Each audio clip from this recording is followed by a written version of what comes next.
Oh, good evening, everyone. I think it's 5 o'clock, so we've crossed over. First of Evening, all, sir. my name is Oladipo. Is it I, not a he, but it's okay. Um, so I'm trying to follow Mr. Davis's speech, which is very difficult because so much knowledge that he dished out in a very short period of time.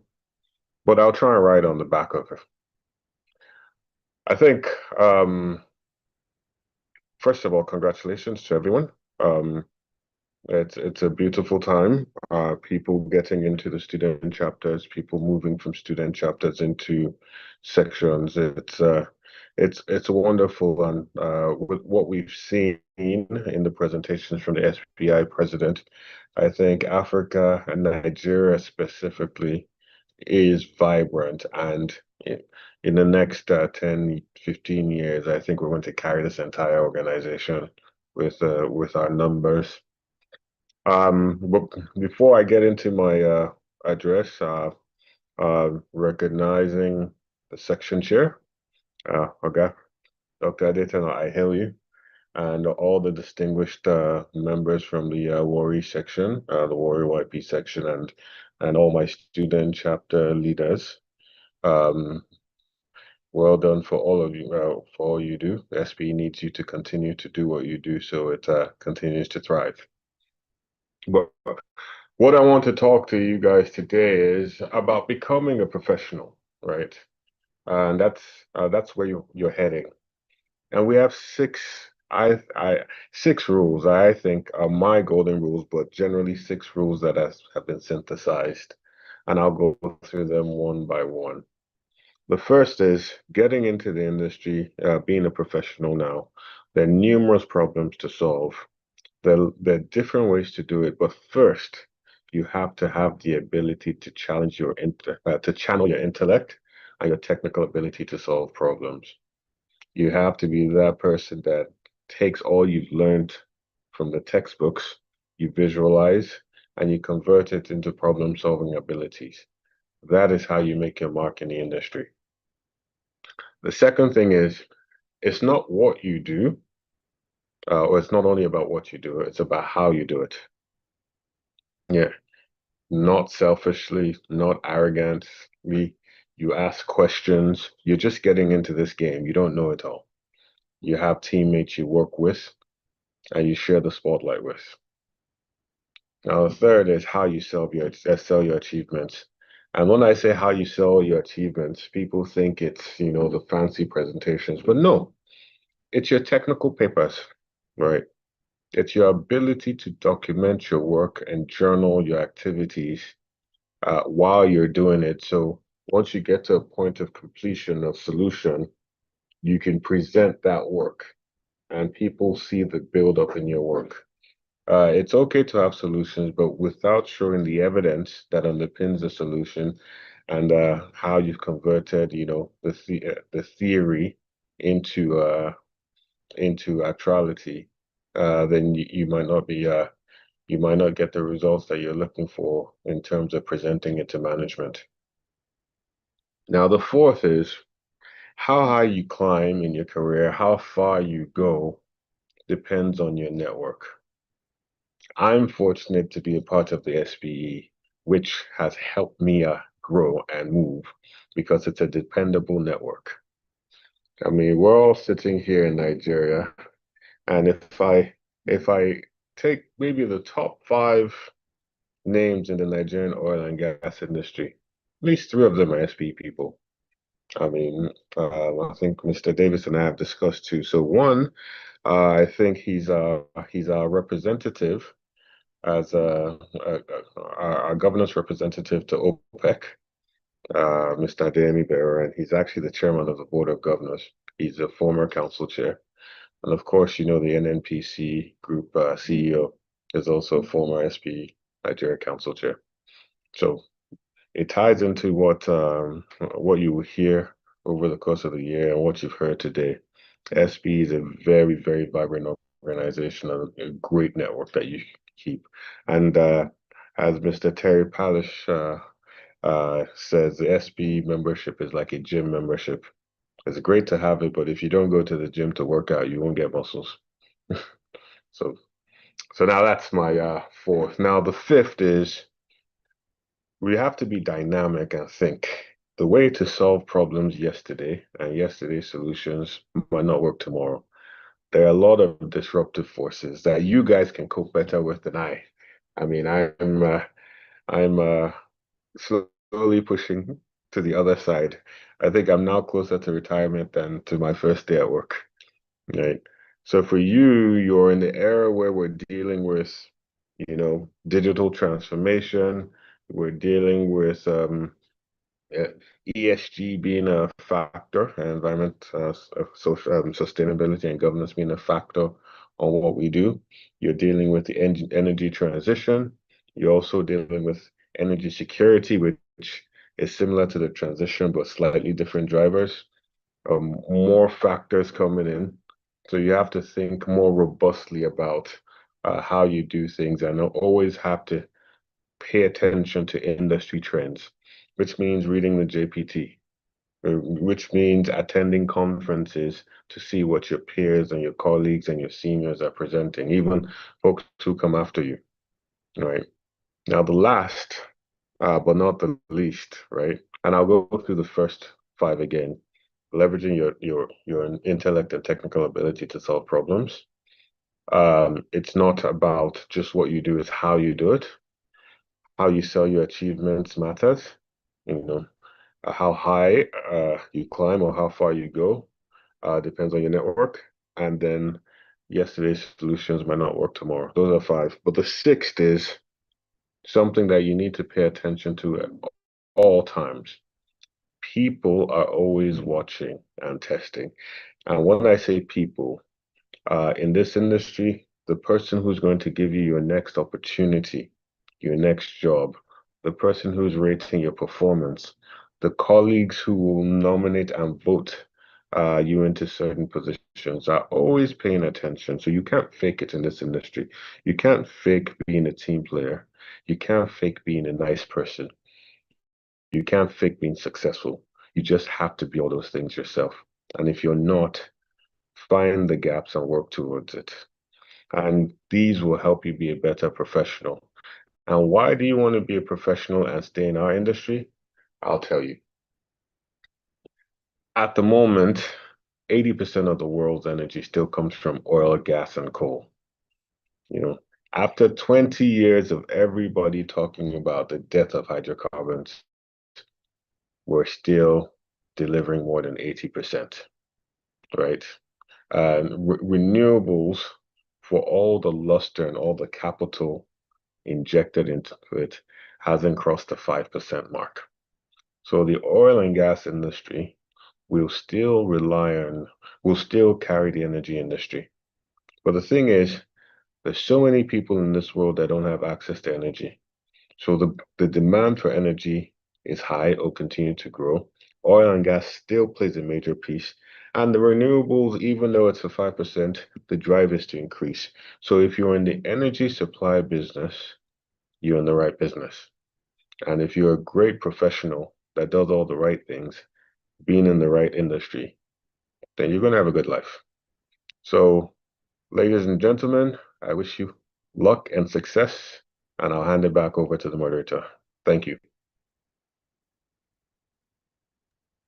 Thank you so much, Mr. Oladipo Ashafa, for that powerful and enriching keynote section. Thank you so much. But before I move on, I would like to recognize our section chair, Dr. Adetona Oluwaseun. You're welcome, sir. Also like to recognize our immediate past YP chair, Mr. Ebifaga Bibinimibo. You're welcome, sir. So, ladies and gentlemen, we're moving into our panel section, one of the most engaging segments of the ESGS 2025. And to lead us in this segment, please join me in welcoming our panel moderators. No other person than Mr. David Kachuku, Chapter President, SP Fupri, and Francisca Ibo. Mr. David Kachuku, the floor is yours. Okay, good evening, everyone. My Good name is evening. David Kach. My name is David Kachiku, and it's me that is going to be co-moderating this session. Is over to you. Hi, good evening, everyone. Welcome to today's panel section. We're thrilled to have you for what is promising to be an exciting and engaging conversation. I am Francisca Igbo, YPSPE Worry member, and we're going to be taking the sections with our three panelists. Over to you, David. Let's introduce our panelists. Thank you. Okay, so we'll start off with the first panelist for today, Mr. Samson Osijo. He's the co-founder and product manager at CloudMall, a digital commerce startup transforming how people access and purchase everyday essentials across Africa. He is a product manager and digital innovator, passionate about building technology that delivers meaningful impact at scale. Over the past 5 years, Mr. Sampson had led cross-functional teams to design and launch user-centric, data-driven products across e-commerce, fintech, SaaS, and health tech, impacting thousands of users in South Africa, the United States, the United Kingdom, Germany, and Kenya. With deep expertise in product strategy, marketplace, platforms, and growth experimentation, he has successfully driven user engagement, retention, and monetization across multiple startups.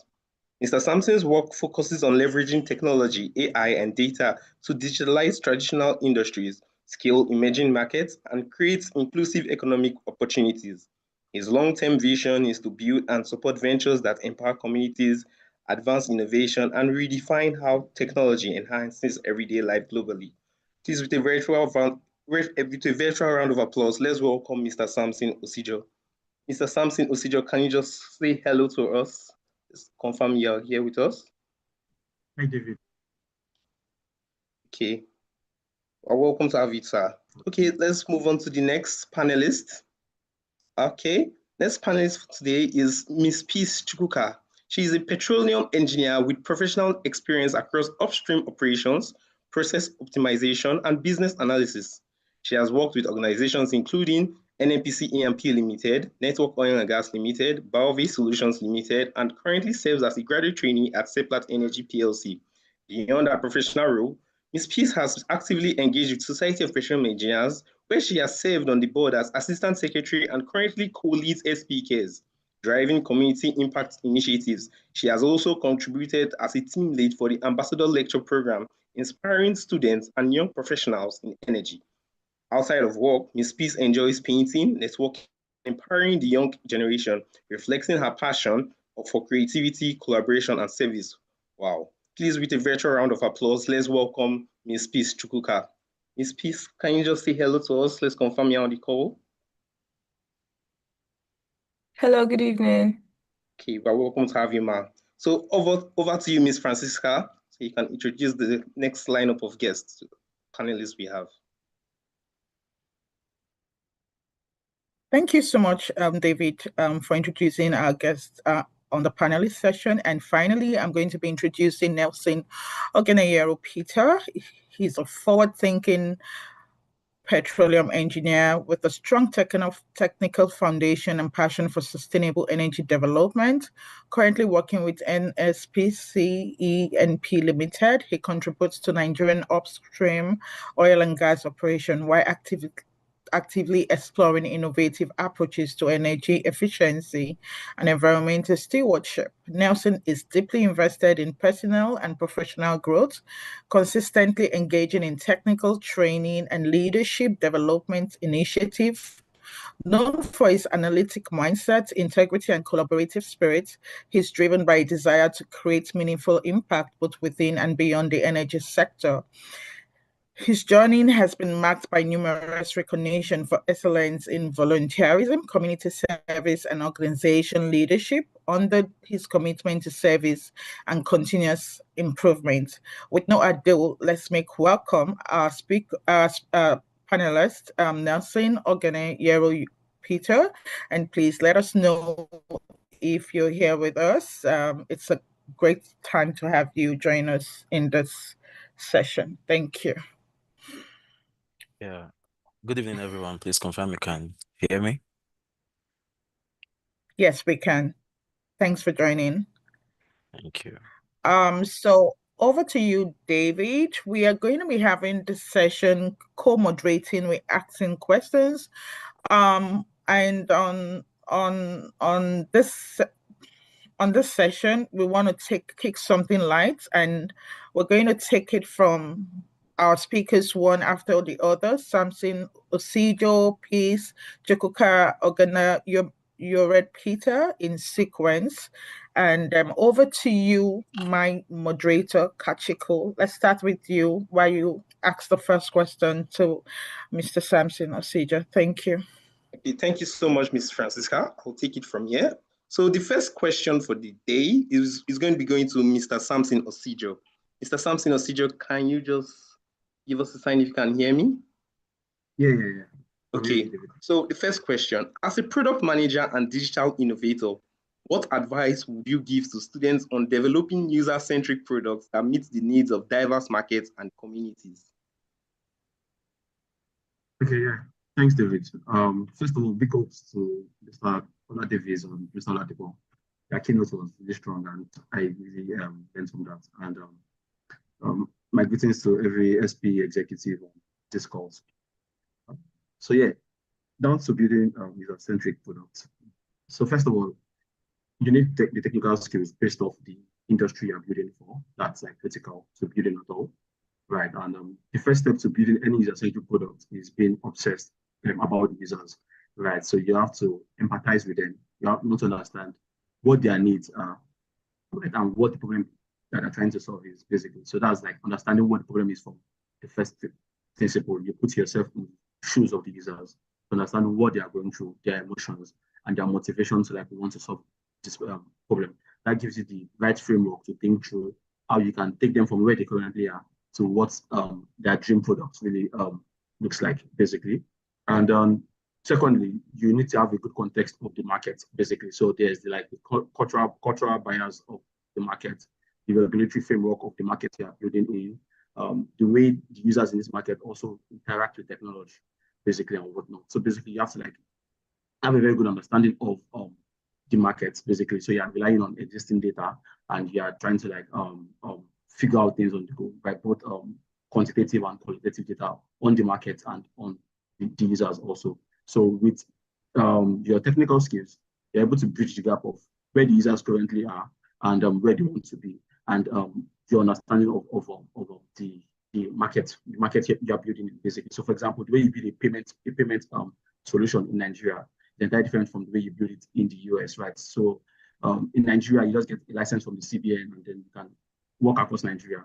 In the US, if you want to build a cross-border payment platform, you have to get license from every state, basically. So market context really matters, right? Understand the users very well, empathize with them, understand the market. Don't make any assumptions. Don't come with what you have in your mind to impose on them.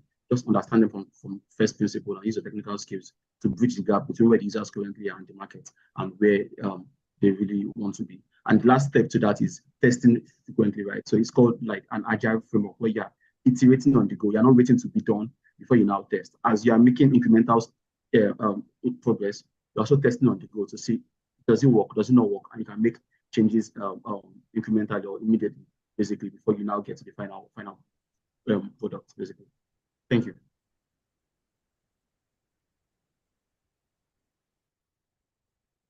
Thank you so much, Samson, and we appreciate that introductory to the first question. I'm going to have the next question for Peace. Chukwuka, madam, thanks for joining us again once.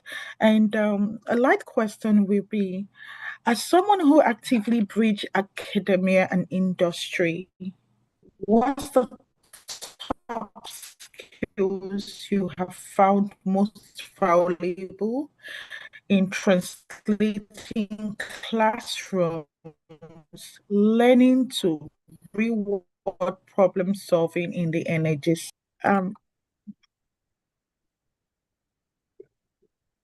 Madam, Can you hear me? please, can you hear me? Yes. Yes, I can. I think I lost you while you were breaking. Can you repeat your question? Okay, so I'm going to repeat the question. Thank you. As someone who actively bridged academia and industry, what is the top skill you have found most valuable in translating classroom learning to real-world problem solving in the energy sector? Thank you. Okay. I'd like to say thank you to SP Worry section for inviting me to do this. So I'm trying to bridge the gap between classroom to industry experience. One thing I would say that's more valuable for me would be, or that's helped me so far, would be curiosity. I know the keynote speaker mentioned this earlier. You know that genuine hunger for you to understand something beyond what we've been taught in school. So I studied petroleum engineering in Fopre, and we know how we've been taught what a reservoir looks like and the likes of it. Now, getting into the industry, you have to be curious, trying to ask questions of why, how, when, how does this translate into this? How can I take theoretical, what I've been taught in school, to practical things in the industry? Because over here you have it's different. It's not the ideal solutions we have in school. It's more unpredictable. So you staying curious to say, okay, how can I get this done? How can I get asking your supervisors questions would be a big advantage for you in translating or bridging that gap. Thank you. Thank you so much, madam. And that's for peace. We had a great insight on that. I'm going to throw quickly to my co-moderator, David. David, please take it from me now. Okay. Thank you so much, Ms. Francisca. So the next question will be going to Mr. Nelson. Mr. Nelson, how can students tap into industry insights and networking opportunities to enhance their skills and career prospects in the energy industry based on your experience? All right. Good evening again, everyone. Please confirm you can hear me. We can hear you, sir. Yes, we All can. right. All right. Thank you. First of all, let me say a big thank you to the organizers of this event for bringing me in. Thank you, and also want to appreciate our keynote speakers for a wonderful tip that they've given to us today. And also, I'm saying most of our senior members on the call, Madam Magdalene Umar, thank you so much for always supporting us. So going straight to the question, um, you know, I'm a student, right? Let me say I'm a student, yeah.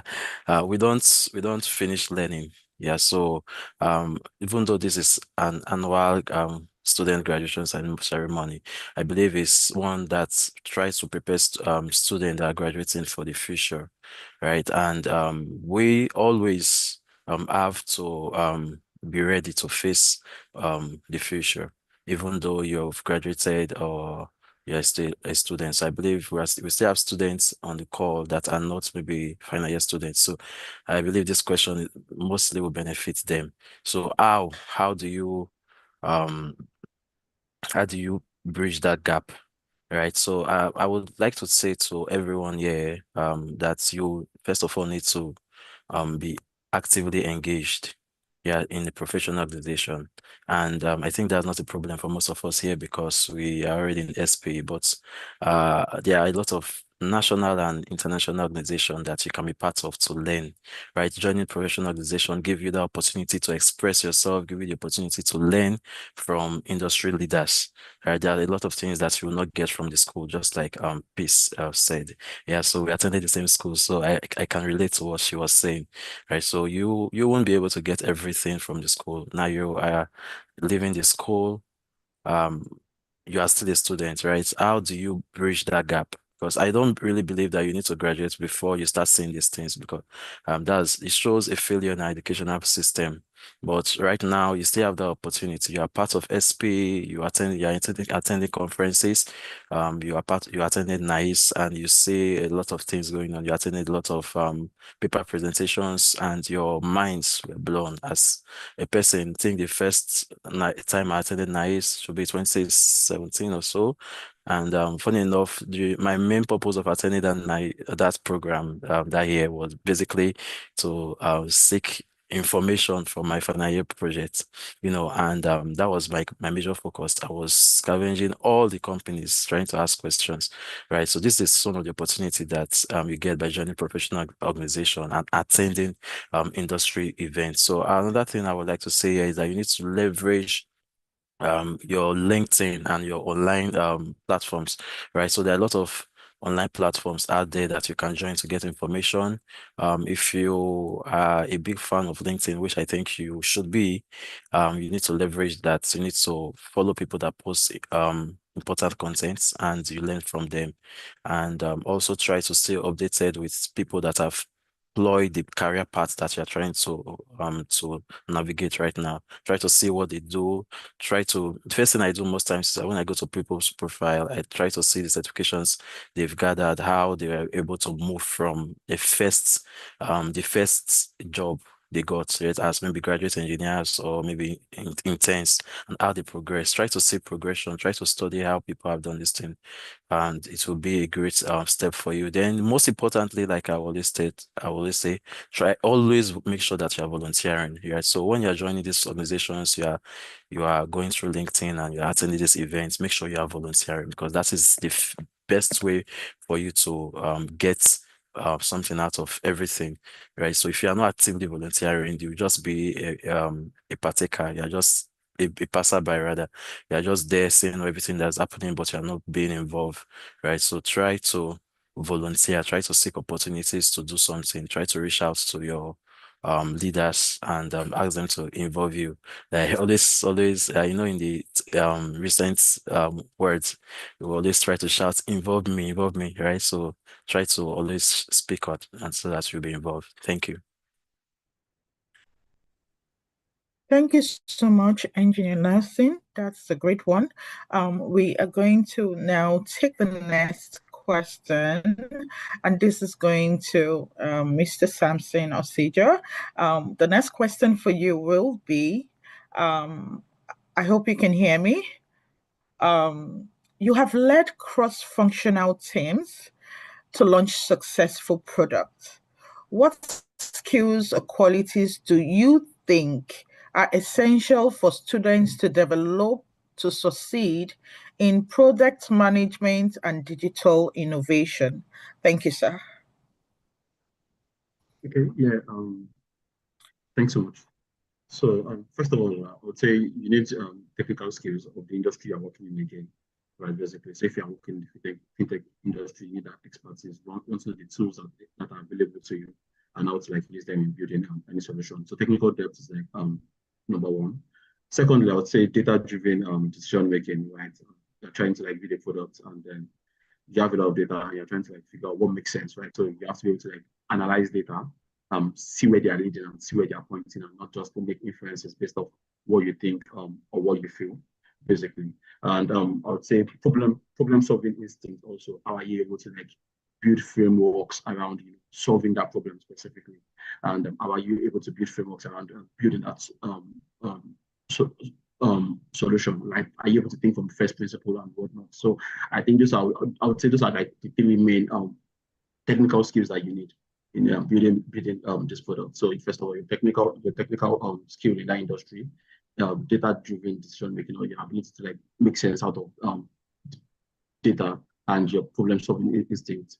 And now there are like three other soft skills that go without saying that you also really need to like build products. You are not going to be building a solution. You are going to be collaborating with people. So you really have to understand how to get along with people on your team. You're working with engineers, you're working with designers, you're working with QA testers and whatnot. And these guys come from different backgrounds. Basically, you don't necessarily speak the same language, and you really have to be able to like know how to like collaborate with all of these guys, basically. Also, in collaborating, you have to be able to influence without authority. That's like what we call it, right?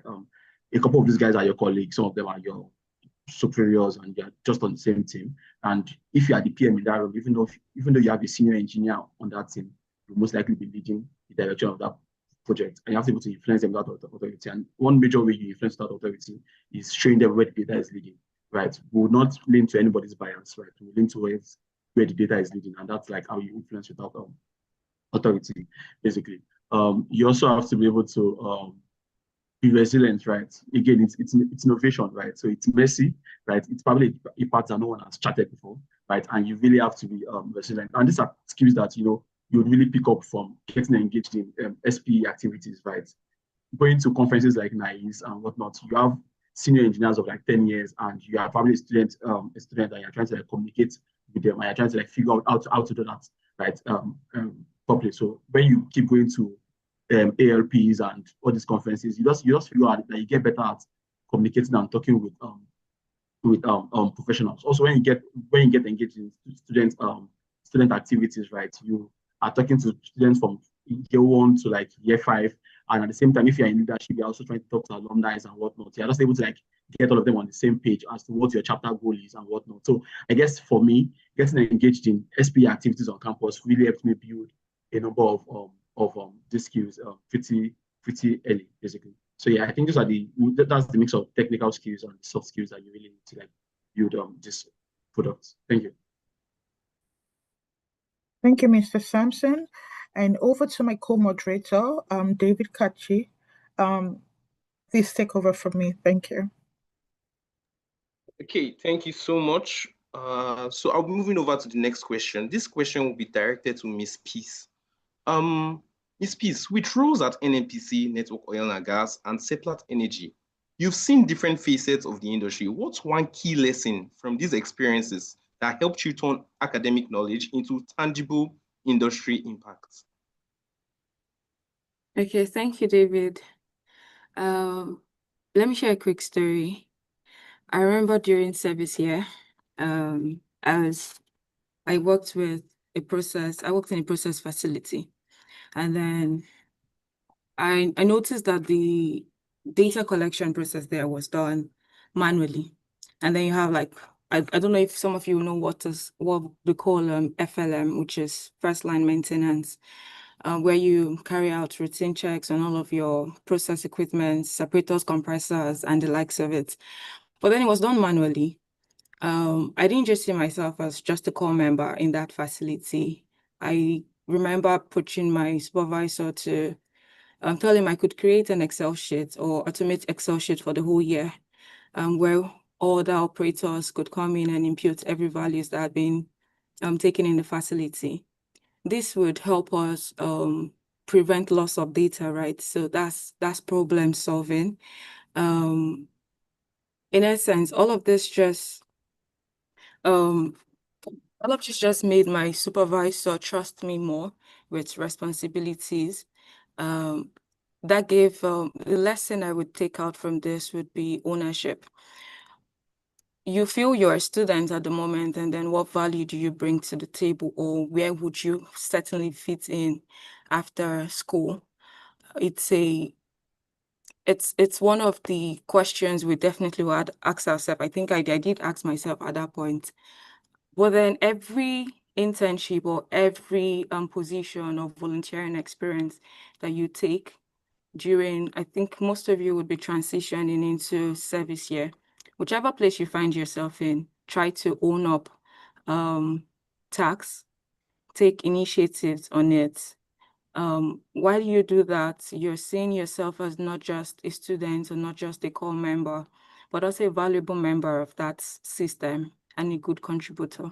Thank you. Thank you so much, Madam Peace. And we're going to just acknowledge one of our speakers for this panelist session, who is unavailable for today's session. She has made us know that something came up. Her name is Zainab Iola. She's a research and assistant, University of Oklahoma. She's on available absence, so we understand the fact that she tried. And please, we are going to say for our absence, it's not it was not something that was preempted. Okay, so thank you. And we're going to move to the next question for Engineer Nelson. And the next question is, as someone who balanced academic excellence with community service and leadership, what strategies would you recommend for students to develop a strong professional profile while still in school? Thank you. Yeah, thank you so much for that question. So, I think the questions are kind of related, right? So, first of all, when I saw as someone who's balanced academic excellence with community service and leadership, so I was like, okay, have I really balanced that?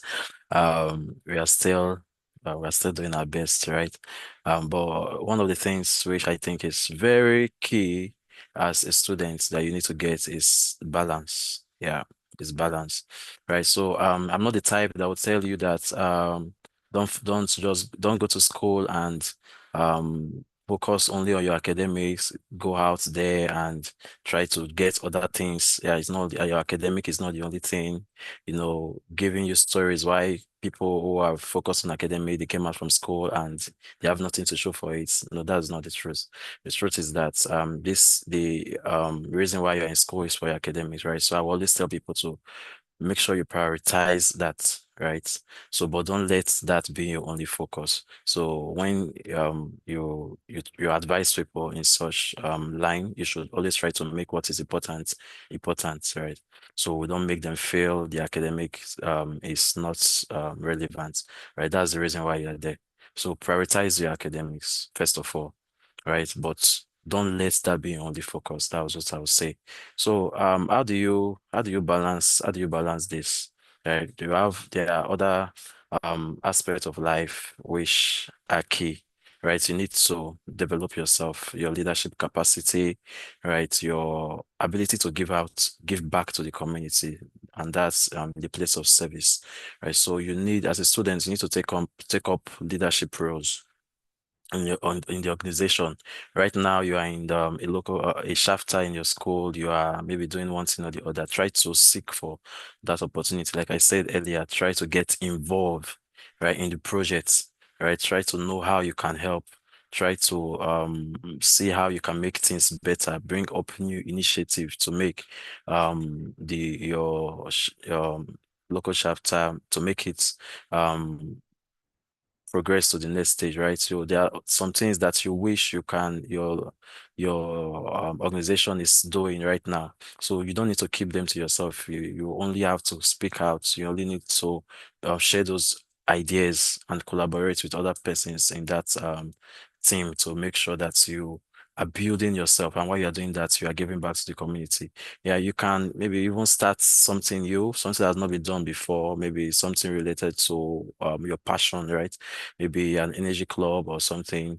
Still within your organization. Let's say, for example, you are a member of SP, FUPRI, and you just want to start a club on using artificial intelligence to promote energy sustainability, something like that. So just gather fields and form a team. From there, you can start something. Maybe you meet daily, you have a target of maybe reading and maybe writing papers and presenting and the rest. So these are some of the things you can do, right, to develop yourself. And speaking from my own experience, which is I think is very important, you need a sense of community, people who think like you, people who want to be professionals, right? So you need to keep those kind of persons close so that they motivate you and they push you. Then it's also very important that you build a portfolio. For most of us, especially me, I think I started late. It was let me say 400 level or so that I heard of LinkedIn for the first time. I know many of you are surprised, right? So it was not very popular during that time. I think I'm beginning to sound like I'm old, right? But it was not very popular then.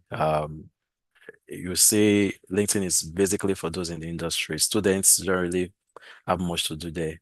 and we actually don't know what to do there until I remember a lecturer of ours spoke to us like, you guys are not utilizing LinkedIn. You can be learning, you can be getting information from there. So I actually joined with the mindset of getting information, but I realized that you can build visibility from LinkedIn.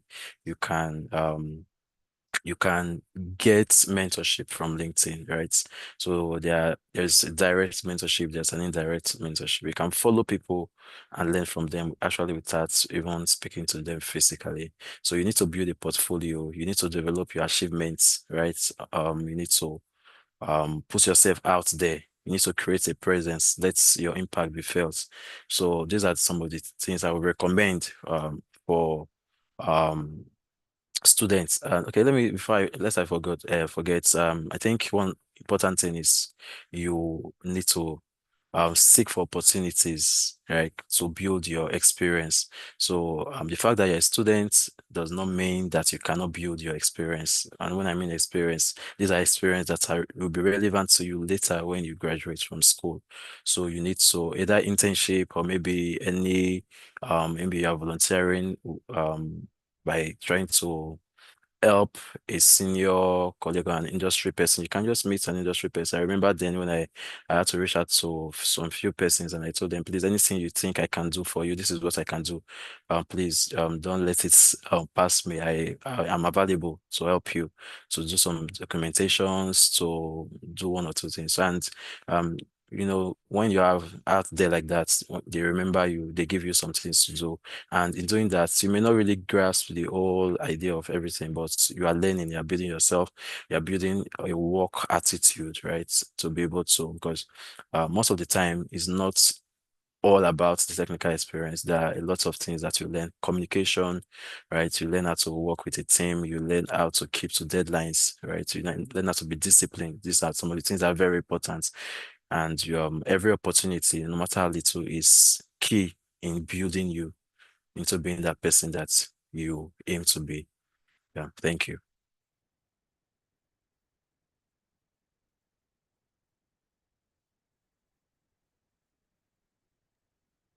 Okay, thank you so much, Mr. Thank Nelson. you, Engineer Nessie, and along um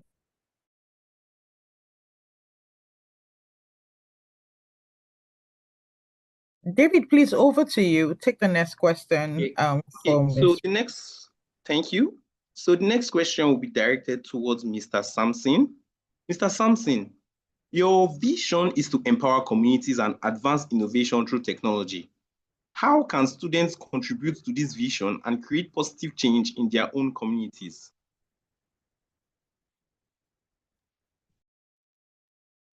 Thanks so much for the question, David. So I guess the first step is to join communities of like-minded people, right? Join communities of like-minded people that are like ready to like make a change in your community or in your environment, or using the same tools, right? For example, SP is a community of people who are wanting to make a change in like the petroleum industry globally, right? So just find those communities, right? While they're local, they also have like a global perspective, basically, right? And then you're able to like rub minds, learn from people and whatnot. Also, I would say volunteering, right, is going to be great. Volunteering, getting internships in industries or companies that you also believe are making just similar changes or those things that you like to see in your community.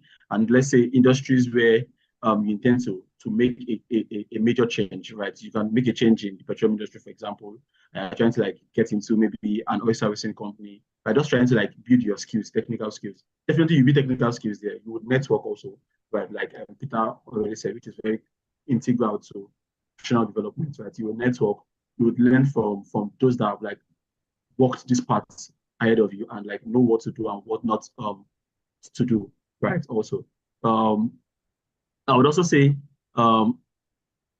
figuring out how you can now, after doing a couple of stuff, you should progressively think about how you can now start making a change or how you can impact a change in your community, right? And obsess about it. It doesn't mean you would start making that change from day one, right? But at some point in time, when you know you have the necessary resource or required resource, you can now start like trying to make a change. And making a change doesn't necessarily mean you're starting a business or you're starting a thing, right? You can make a change as part of larger organization, basically. You are just able to like figure out where you can play your role, and then you play your part also, right? So I've said those three things are like really integral. So also pick up from some of the things that Peter said, like creating your portfolio is integral. It helps you document your journey, and you can see how well you've come and what changes you've made, and you can also quantify what more you would like to do, basically. So it helps you do some sort of personal assessment, and also helps you drive visibility, because people can see you and see what you've done, and they can see that, oh, this guy is walking along this line, and people who are like-minded like you can now attract them, basically. So creating your own portfolio is also like very integral to like, how you're able to like drive this change in your community. Thank you. Thank you, Mr. Sampson. That's a great one. We're going to take the next question to Madam Peace. But before we do that, I would like to also head up that all student leads in the audience and anyone who wants to ask questions can start using the chat box, the chats to send in questions. Prepare your questions while this panel session will be closing up soon so that we can take all questions from the audience. Thank you. So quickly, I'm going to read question for Madam Peace. As someone deeply committed to empowering the next generation in the energy sector, what strategic guidance would you offer to students and emerging professionals seeking to effectively bridge the gap between academic research and industry application in today's rapid evolving energy landscape? Okay, thank you. I would say, like Samson and Peter had mentioned, it's the same thing. Volunteer, build strategic relationship, and also stay visible. Why I mention this is it's my volunteering experience started from FOPRE, end of 500 level. I stood in as media person for the section at some point. For NYC, I went on to volunteer as an AOP lecturer. It proceeded, or it progressed along the line. Now, when you're volunteering, you're not just doing it as a form of high service, but what you're trying to do is you want to get information, you want to get experience. The last interview I had, I would say that most of the answers I gave to the questions I was being asked during computer-based interview were from the experience I got in volunteering with SPE. When they ask you, tell us about a time where you were on a project, how you made budgeting and the likes of it, SP gave me those experience. If I had not volunteered in the onset, I wouldn't get that. That's apart from the industry experience I'd gotten. Maintaining strategic relationships. We meet up with mentors along the line during NAIS and even in our community of SP, Benin or Wari section.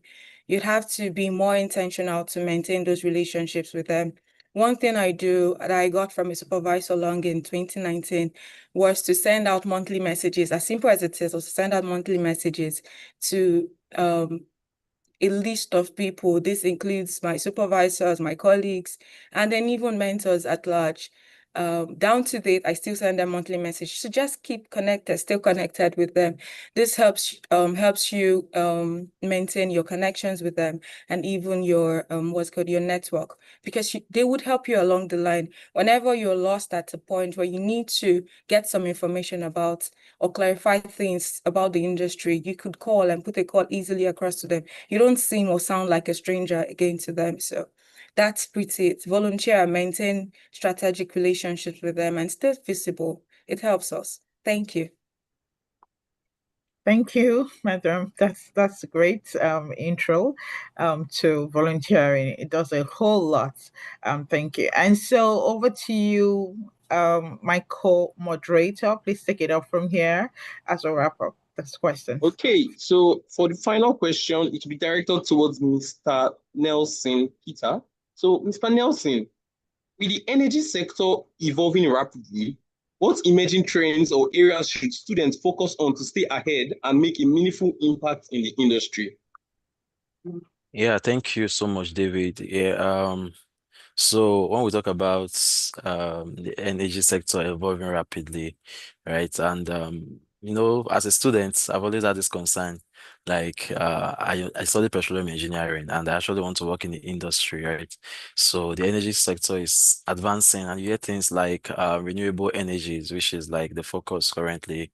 Clean energy technologies, solar, wind, hydro power, and the rest, right? These are developing and emerging technologies that are coming up. And, for me, it became quite a concern because I was like, I really want to work in the oil and gas industry. I want to contribute to sustainable energy, right? So, how do you balance these things if you are someone like me? So I think you need to start looking at how you can integrate some of these new technologies into what you want to do, right? So I think students should start researching, trying start to look at how developing countries are trying to adapt and try to put things together, right? Green, there's think ahead of green hydrogen, right? And when we talk about green hydrogen, um hydrogen can be gotten from a natural gas, like abundance of it can be gotten from natural gas, right? So there's a technology, there's blue hydrogen, right? It can be gotten from maybe the ocean also. So these are some of the things you need to start looking at. How can you, if you are a natural gas person, just like me, like you have a lot of concern or you're passionate about how natural gas can be the sustainable source of fuel for a developing country and the world at large, then you start to look at how this can be a part of this, how this can be incorporated into a cleaner form of energy. Because the major idea right now, when we talk about evolving energy, we want something that is clean, we want something that is sustainable, right? So you can start making your research. I would always advise people to try not to lose a touch of where we are, a touch of reality. Yeah, even though you are trying to get other sources of energy. Right. Then just to answer the question, like those are listed, there are others. We have there are advanced energy storage systems, right? Developing countries nowadays, they are going into production of batteries that are more sustainable, that can store power. Um, it's a lot of capacity. We also have there are currently one that's trending is when we start to talk about AI, artificial intelligence, right? All these are form of digital transformation, looking into the Internet of Things and how you can leverage some of these technologies.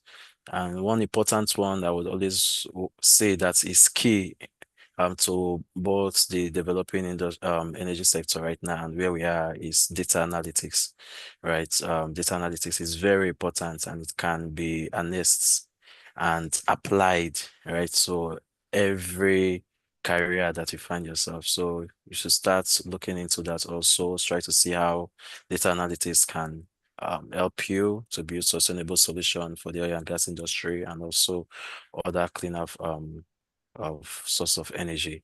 And most importantly, our keynote speaker mentioned the ESG, right? The environmental sustainability and governance. So try to look into ESG projects that you can commit yourself into as students. Thank you very much. Thank you, Engineer Nelson. And we're going to dive straight into audience and questions. And I want all of us to give around Claps for all our panelists who has given us insights today. It's been an amazing section. While we look into the chat box, we'd love to hear from you. The questions will be as it comes one after the other, and you could raise up your hands. If you have questions, you can drop in the chat. And let's keep our questions brief, clear enough for our panelists to be able to give us back reference. What we can do is also reference the questions to each panelist as sure as you want the response to interact. So we're going to look in the chat box. You can raise up your hands, unmute, and then we can take questions now. Thank you. Over to you, David, on the question sessions. Thank you. Okay. So,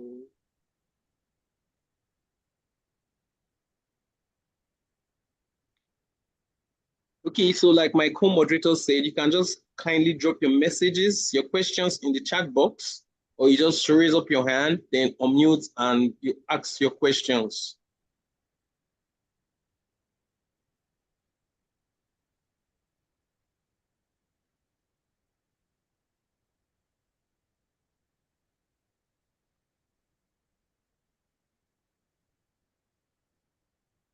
So we are waiting the chat box. We've had a great time. Everyone, I'm sure we have questions and to follow that. Thank you. Onego Sinakachi has a question. Please kindly unmute and we can take your question. Thank you.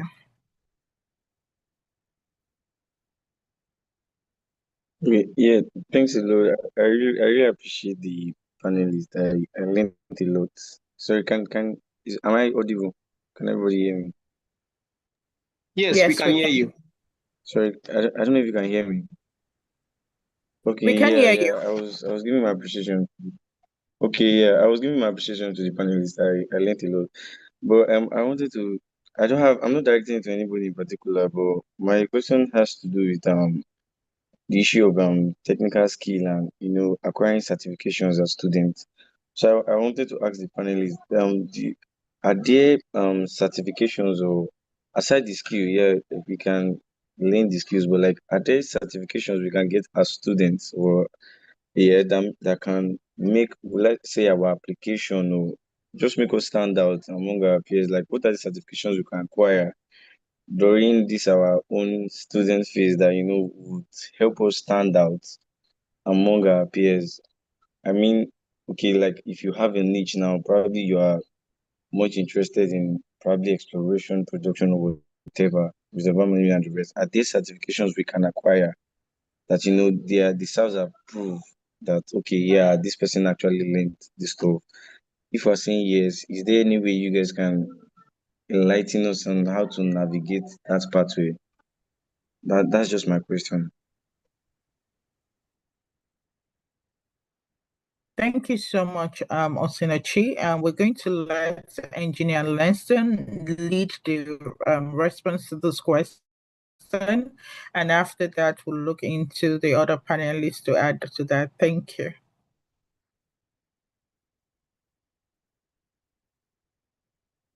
All right, please confirm you can hear me. We can hear you, sir. Hello. All right, thank you. So, um, Mr.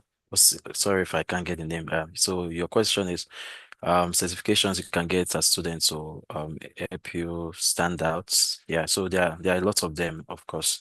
All right. So for example, you mentioned maybe you're interested in exploration and the rest, right? So maybe you're a petroleum engineer, or petroleum engineering students rather.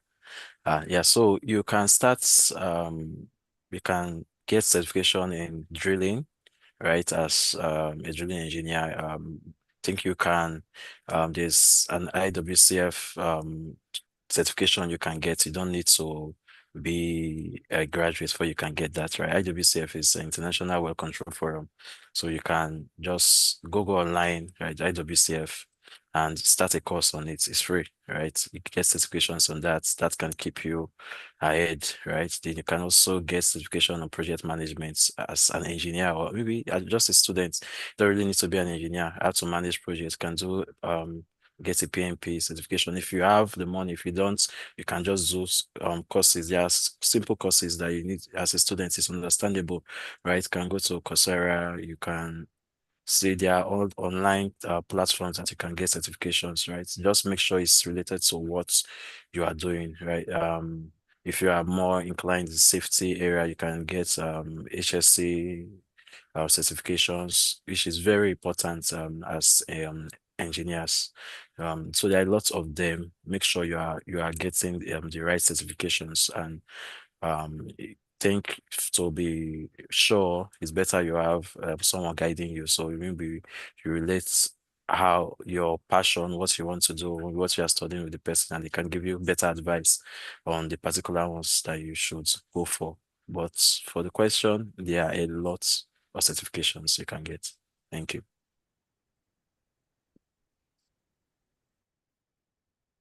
Thank you so much, Engineer Nelson. We're going to also ask our other panelists if they would want to also contribute to this question. Thank you. Please, the floor is yours. Okay. So yeah, this is something. So I would say certifications are very Thank good, you. right? Because of they kind of like help you quantify or show credibility that I'm able to do this, because nobody can see your head, nobody can see that you have those skills. But certification like gives you like that badge. But basically, so as much as possible, please pursue certifications that are relevant to your field, or the field that you really want to go in. And one way to know the relevant certifications to pursue is checking people that are in that same space, like both your peers and those that are maybe 2 or 3 steps ahead of you, and check the certification that typically have. You can figure that out from sometimes their LinkedIn profile, or even engaging them, right, and whatnot. And as much as possible, please go for them. If those certifications are somewhat expensive, because in some cases, professional certifications are somewhat expensive, right, you can look for the ones that are maybe not so specific to your niche, right, but they are still relevant, right? But either ways, having some sort of certification always gives you an edge over someone that does not have any certification. But don't forget, right, the point of certification is to show that you have that skill. So also ensure that you really actually have that skill, and not just that you've got the certificate, but really you can't really like um, um, um you know showcase that skill when you get the opportunity. Because certification is going to give you the opportunity, and then what you're able to do really is what matters. So yeah, thank you. Thank you so much. Madam Peace, would you want to still throw some insight on certifications and balancing professional insight? Thank you. Okay, yes, just to add, for certification, like Peter had mentioned, you could use your Coursera. I think IWCF is free for level 1. You could get that. For courses like your project management, I know Coursera gives this option of for students who are not financially buoyant yet, viable yet, you could get a waiver on the course fee. So the course could be given to you for free. You just need to justify your your state at that point, and then the cost will be waived for you. I know Udemy gives subsidized cost rates for 3K. So you can just help yourself, invest as little as possible, invest in getting these courses for yourself, and just create out your portfolio. Yeah. Thank you, Madam Peace. And I'm going to throw this question. My co-moderator, David, we have a question in the chat. Olarawaju Kosarat, please take it from there. Thank you. Okay, so Ms. Olaraji Kasarat says, I'm currently studying petroleum engineering and I've been developing strong interest in data science, AI, and machine learning. What advice would you give a student like me to navigate the energy industry and gain a real edge early on? So please, Mr. Nelson, I would love if you can start with the answer, sir.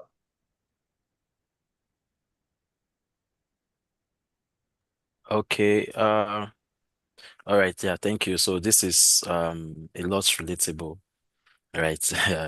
So I can basically I was let you to know first that the what you should prioritize is to strengthen your core knowledge, right? Which is petroleum engineering, right? Because if you want to apply data analytics or petroleum engineering, everything you're learning, and you don't have the core understanding of what it means, you find it difficult. So when I mean the core knowledge, this is the drilling, reservoir engineering, production, and the rest.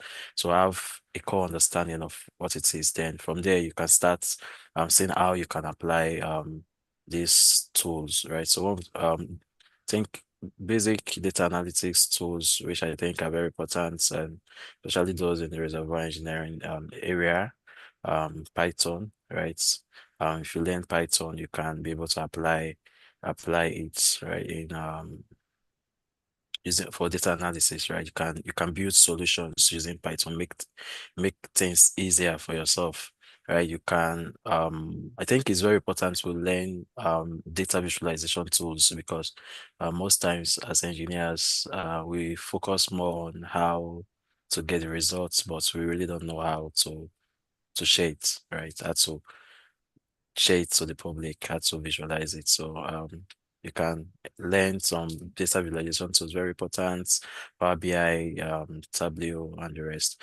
They are important. Then if you are going deeply into machine learning and AI, yeah, so these are areas that you can delve into when you've built some basic foundation. So try to learn some programming languages and the rest, right? So you can apply them to some of your equations. You can create models, right? Maybe some of your correlations and some of your maybe regressions, and you can try to model them using some of the programming languages. And with this, you can bring out simple solutions that can be beneficial to the industry. And the truth is that when you do some of these things and you test them, they are viable, right? So the industry, you can even land yourself into some serious opportunities, right? You can create a paper out of it, can present it in a conference and the rest. And of course, with the guide of a senior professional, maybe a lecturer or somebody in the industry. So don't work alone. Try to get the needed support that you that you should get from senior professionals. Yeah, thank you. Okay, thank you so much, Mr. Nelson. Thank you so much, engineer. Mr. Sampson, would you love to throw some insights on the question, sir? Okay, yeah, thanks, David. So yeah, Nelson really like said it all, right? So basically, in summary, build your core skill in for the petrol engineering to like your core, and then yeah, take courses on data analysis, machine learning, right? Python is integral, right, to that, and data visualization, right? And most importantly, right, the end of this is creating a portfolio. So uh, once you've learned a skill, right, use it to do something, right? And that's like the conversation starters. So beyond like getting the certification, right, you now like have preliminary knowledge in machine learning, right? You pick a petroleum problem and solve it, right? Basically, it could be something that already works already, right? But you're doing that in a small scale, and that adds to your portfolio. And as you go progressively, just using those tools to like solve a problem, right? And that can also serve as conversation starters for you when you want to talk to professionals basically. Oh, I've done this is what I've done. Or I can share my portfolio with you. And that gives them an idea of what you are capable of, and it's not able to like help you carve opportunities. Like Nelson also said, right? You can like use that to write papers and whatnot, right? So basically, obsess also on what you can do with those things in your own small environment and your own small way. It can be recreating something that currently already exists. Like you don't necessarily have to do anything, right? But it helps you put those skills into practice, right? And you get better at them. And you can use those projects to like start conversations, right? Also ensure you have your GitHub profile up, right? And then you're also like making commits to it and whatnot, because also it kind of like helps show track record over time. So yeah, well done, and I wish you all the best.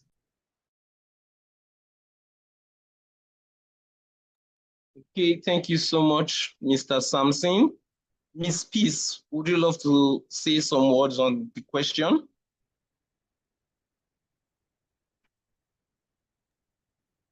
I think I'm good with the response Samson and Peter made. Okay, ma'am. So right about now, I'll be handing over to my co-moderator to wrap up this session. Thank you so much, everyone. Miss Francisca, over to you. Thank you, David, and also to all our panelists for sharing such a great insight to the audience and for answering the questions in a thoughtful way. We have had a sparkling time in this session. New ideas, conversations have been done, and on behalf of every one of us that have participated today, we are saying thank you to our panelists, Mr. Sampson, Madam Peace, Engineer Nelson. It has been an amazing time. We appreciate you, and we don't take this time that you've given to us for a joke at all. In fact, I've learned so much from this session that we all have to re-strategize and look at the learning, unlearning, and relearning, and amplify that to our day in and day out level of professionalism. Thank you so much. So we're going to move on quickly, and I would hand over to Grace to keep the moderation. And thank you, Juliana OJ, for all that you've done for us, and to our YP chairman and all in this room. Thank you.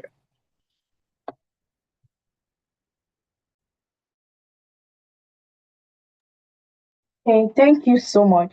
Thank you so much, our panelists, our moderators, for that rich and thought-provoking section. Thank you so much. Next, we'll be having a heartwarming segment, our Kudo board section. But before I go on with that, I'd like to recognize the presence of our SLO, our student liaison officer, Mr. Chima Okoye. I also like to recognize our senior professional, Madam Magdalene Umo. I also like to recognize our career and technical lead, Mr. Paul Alabi. You are highly welcome. Thank you so much for joining us today. Thank you. So taking us in this beautiful moment, our Kudo board section, I'd like to invite Miss Juliana OJ, our ALP lead, to take us further. Miss Juliana, the floor is yours. Good evening, everyone. Please confirm you can hear me. We can hear you. All right. Thank you so much. Thank you. Before we go on, I would just like to thank our amazing panelists, Ms. Pete, our keynote speakers, and everyone I've been working with to achieve this great program. All right.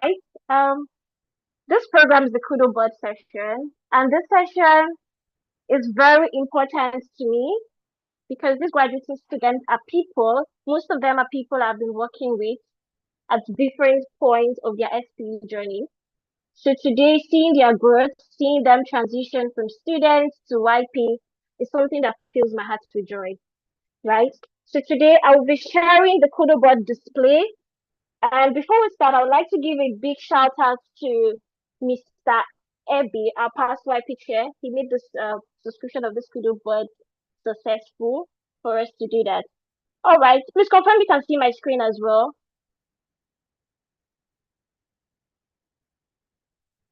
Please, can you confirm if you're seeing my screen?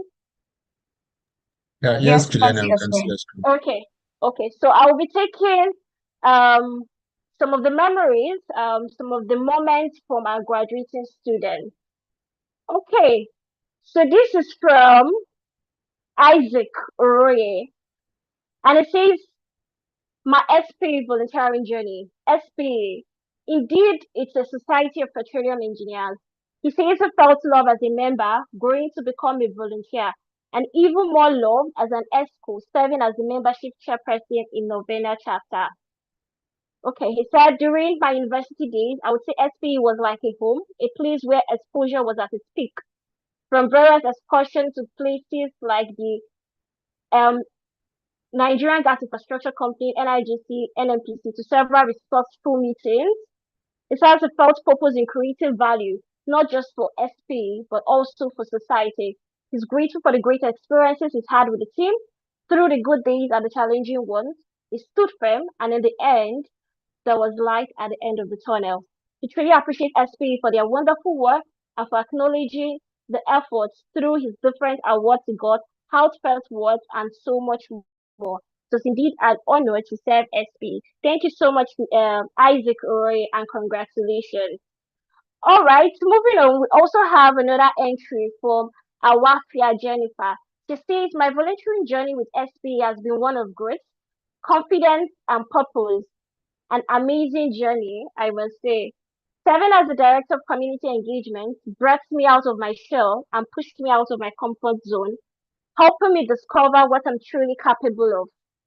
SP has helped me develop strong communication, teamwork, and organizational skills while connecting me with inspiring individuals who constantly motivate me.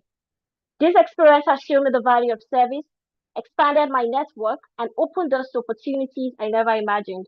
I'm truly grateful for the impact XP has had on my personal, academic, and leadership journey. I want to say thank you, XP, for the platform, the support, and the countless opportunities to grow and contribute. Thank you so much, our Jennifer. It was indeed an honor to have you, and it just shows us to see that we are grateful for, we know what SP is doing, and we're happy that you are part of us, and we look forward even to the greater things you will do now as a YP.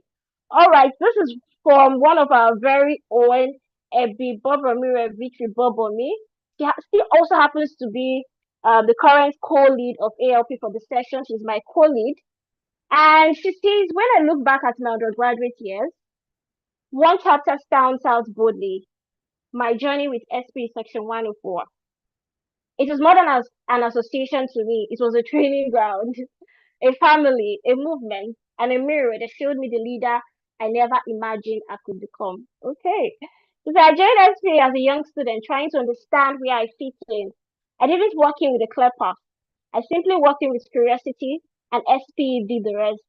It sharpened me, it pulled me out of my comfort zone, it gave me responsibilities that stretched my mind and rules, that stretched my courage. I can boldly stand in front of 10,000 literally. Okay, this is good. From serving as the PRO, where I learned the power of communication and representation, to becoming vice president, where I learned what it means to carry people along, earn trust, and lead with integrity, to eventually stepping into history as the first president in my department and in SP Worry section at large. Please, let's give a virtual round of applause for her. SP has been the platform where I discovered strength I did not know I had. Every point, every event, every meeting, every challenge, every victory helped shape my leadership. Okay, she's grateful to SP Section 104, gave me opportunities that transformed my confidence, gave me friendships that became family, gave me mentors that pushed me forward even when I doubted myself. So everyone who trusted me, supported me, corrected me, vouched for me, and walked this journey with me, thank you very much. And she says, and to the next generation of XP leaders, dream boldly, lead confidently, break brandly fearlessly. Your voice matters, your presence matters, you belong in leadership. The Lumina class. Oh, thank you so much, Miss Abby. It was such an honor. Indeed, all these and more you would get from SP. Your confidence will be boosted, your leadership qualities will be improved, just like what the panelists have said. SP is a good place to network, to hone your skills, both soft skills, any skills you want to get. SP is that place for you. All right. Okay, this one is from, let's take this one from Delsu Abraka. This is from Esogen Ebabo. She's the outgoing chapter president of SP Delsu. And she says, this community didn't just give me position, it shaped me, stretched me, and strengthened me. Through SP, I discovered leadership beyond titles. This is very good. Teamwork beyond meetings and growth beyond comfort. From navigating technical responsibilities to managing problems, events, and people, SP became a place where I learned, unlearned, and evolved. I found my voice, I built my confidence, I learned what it truly means to lead with purpose and serve with intention. I'm deeply grateful to SP International Worry Section 104 and especially SP Delta ABK chapter, for entrusting me with this responsibility and surrounding me with individuals who share a passion for excellence and community impact. To my team, mentors, and every member who showed up, supported, and believed in the vision, thank you. This chapter of service may be closing, but the lessons, memories, and relationships will stay with me for forever. This is from Esau Genema, but this is so emotional and intentional. All right, Esther, please, I want you to know that you are not leaving us. You are still going to be here, and I hope that you find those relationships, those friendships you've helped build on them. SP is a place that welcomes you even as a student and as a YP. All right, for the sake of time, not because we don't have more to take, but I would like to wrap up from all they've um, said in this entry. One thing is very sure from all their stories. It reflects one thing that SP impact not just academically, their mindset. You could see that it's made them to increase their confidence, it boosted their confidence, their mindset obviously shifted, and it shaped the professionals that they are becoming. It's such an honor to have worked with them, and I'm wishing them the best in their future endeavors and hope to see them even soar higher than the stars. All right, over to you, moderators, as we wrap up this video. But All right. Thank you so much, Juliana, for that inspiring and beautifully presented Kudugo section. Thank you so much. So now we're moving on into another engaging part of our program, the student to YP conversion. And to lead us in this section is Miss Sylvia Tega Obo. Miss Sylvia, are you on the line? The floor is yours. All right. Good evening, everyone. Please confirm you can hear me. We can hear you, ma'am. Okay. So once again, my name is Sylvia, and I would like to congratulate every student here today.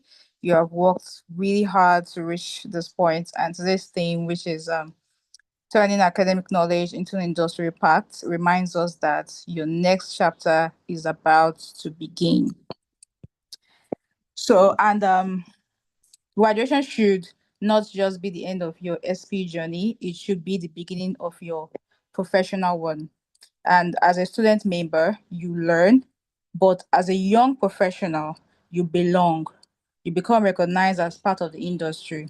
And that comes with real opportunities such as job connections and networking, industry recognition, such as leadership opportunities and visibility in the industry, which recruiters love, and many more. So your CV looks stronger, your LinkedIn looks active, interviews become easier because you are already connected to the industry.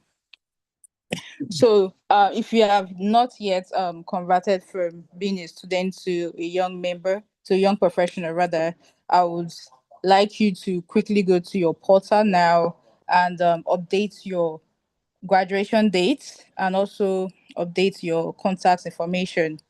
That is all SP needs. There's no long form, there's no payment, there's no stress. And once all this is done, SP gives you 1 full year free gives you 1 full year of free professional membership after graduation with all the same benefits as as a paying member. I repeat, your first year as a young professional is free. Okay.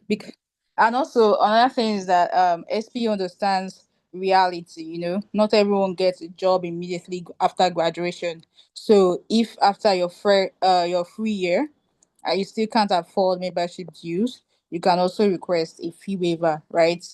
And you can do that by just simply emailing service@sp.org and just explain your situation to them, and SP can waive your dues for up to 2 consecutive years, yeah, while you keep enjoying a full membership benefit. So as graduation approaches, don't disconnect from the industry. Stand where opportunities can find you, right? SP is more than a society. It is a bridge. It is a platform. and for some people, even the door to their first job. So convert early, stay visible, volunteer, very important, network, learn. And very soon, you will not just attend events like this, you'll be the one sitting on the panel. So thank you, and I look forward to welcome you as young professionals in SP. Thank you. All right. Thank you so much, Miss Sylvia. Thank you so much for that section. So we're moving on to our photograph section. Well, I'd love to see you guys' beautiful faces. But before that, but after this section, after the photograph section, my co-moderator will seamlessly take over the next phase of the program. So I would like you guys to turn on your camera. I want to see your beautiful faces. This is ASGS 2025. I want us to preserve this moment. So please turn on your cameras.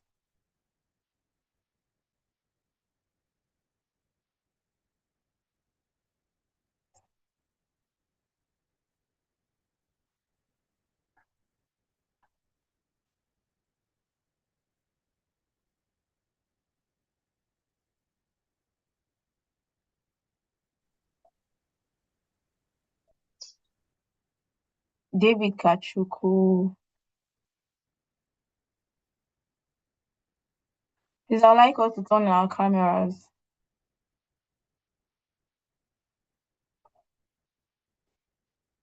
Okay.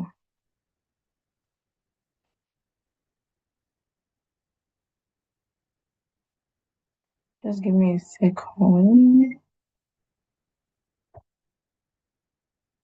All right. Thank you so much.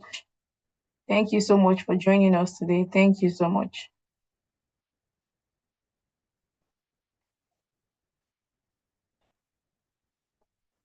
Okay, thank you everyone. I feel so good seeing beautiful and handsome faces again. Even though some persons were using the background from 1992, we understand. Thank you for staying up to this moment. So next is the award section, time where we want to celebrate the commitment, the excellence, and the achievement of our students. And to lead the award section, I would like to welcome Mr. Chima Korea, Student Liaison Officer 1, to present the awards. Mr. Chima, over to you, sir. Thank you very much. And starting on the already existing protocol, I just want to add my voice to the conversation and to say congratulations to all the students who are graduating. Congratulations once more. It's a great one. It's a day you look forward to, and you're also entering the labor market. The labor market is not straightforward, right? Just remember that growth rarely arrives in in straight lines. Sometimes there are challenges, and please also bear in mind that the market is actually a funny place, right? And it's important. I heard someone speak. I was asking a question regarding what certifications you have to do and all that. While you're doing that, please remember that some of you will work in the oil and gas industry. Some of you may not work. Some of you will be employers of labor. And so it's important that while you're also looking out for that oil and gas opportunity, create opportunity for others as well. So learn is good. Most of the students, some of them I know, they're already doing business while in school, and some are already doing something else. So learn a skill, do business, and you understand. So don't wait for the oil and gas job while you also try to hone your skills. But the market is an open place for other opportunities as well. Now, just to recognize the brilliant ones that we worked with. If your name is not here, it doesn't mean you've not been brilliant. Just that the slide can only contain a few persons, and so we're able to just capture a few, while the others they have also been very outstanding. Please, can you okay, before we go to that, we want to recognize Novena chapter. The president, Ebi, she has been amazing. She did great job. She and her team, they were excellent. I don't know which other word to use for excellent, but they were awesome. The president, the media guy, everyone exceptional. Congratulations. And so for me, when I saw this when I saw this that they are the champion of the year, I was just excited because they worked so hard. They worked so hard, and it came like will I say the right time. And so, congratulations to Novena Student Chapter. We expect to see more from your chapter. We expect that your hard work is not just within the year that you've done, but um, you've built the success for whoever is coming in to take over from you. That's what success is about. If you've done this well, and the person who's coming after you is not doing as, or even you understand, trying to do more than this, that means that there's a problem somewhere. So we'll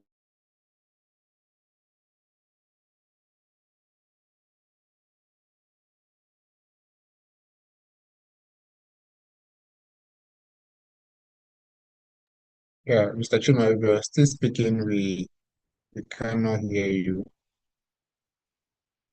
Or is this just from my end? Can anyone hear him? Grace, please I can hear confirm. you, Joshua.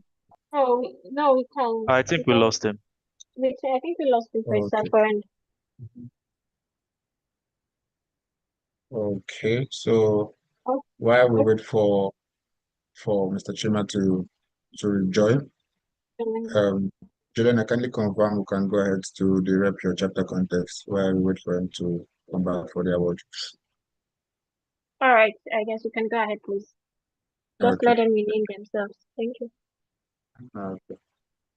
If you are graduating students on this call, you've not renamed yourself. I don't know what you're waiting for. So please do that now. And I want to move my slides to. Okay. To lead us in the rep your chapter context is William Oko. William, kindly confirm you're on the apologies. call. The network took me out. Okay. Yes. Welcome So back. yes, thank you. Can we have their pictures displayed? We start with Novena. Okay, Novena I Student am Chapter. currently having issues moving to the next slide. Apologies, Okay. technical issues for me. Juliana, please, or Grace, can you just put up the slide from your end so I can rectify the issues at my end? I think we have Okay. Engineer Okay, Magdalene well, who must while we're doing that, session director's hand is up. Madam Magdalene, you can go ahead to speak now. Yeah, thanks. Thanks. I just wanted to seize the moment before I take off, just to lend a voice to what is currently going on with respect to the having the graduates extend their membership so that we don't lose this wonderful opportunity. It might just be good to take stock to know who has done it and who is pending so that you can collate those names, get their contacts and reach out to them after now.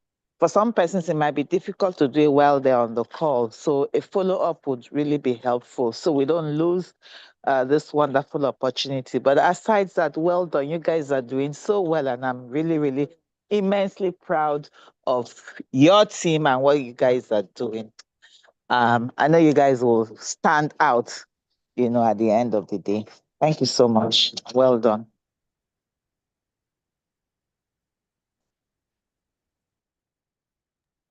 Thank you so much, man. Thank you for that wonderful speech. Thank you. And then our membership chair will pick the information of the students and then guide them. And just to mention, I personally am enjoying my second year, and then luckily for me, my company will be covering for my 2026 deal. So make sure you enjoy your own, all our graduating students. Make sure you do your conversion and enjoy your free your free time. So let's welcome Mr. Chima back again to go ahead with the award presentation. Thank you. And to the award-winning president, Ebimobere Obomi, congratulations. Media and publicity chair, Emmanuel Jeje. Is Jeje here? Jeje has been very helpful. He did lots on the slides and the graphics as well. Congratulations. Christabel Abraham too. So well. Congratulations.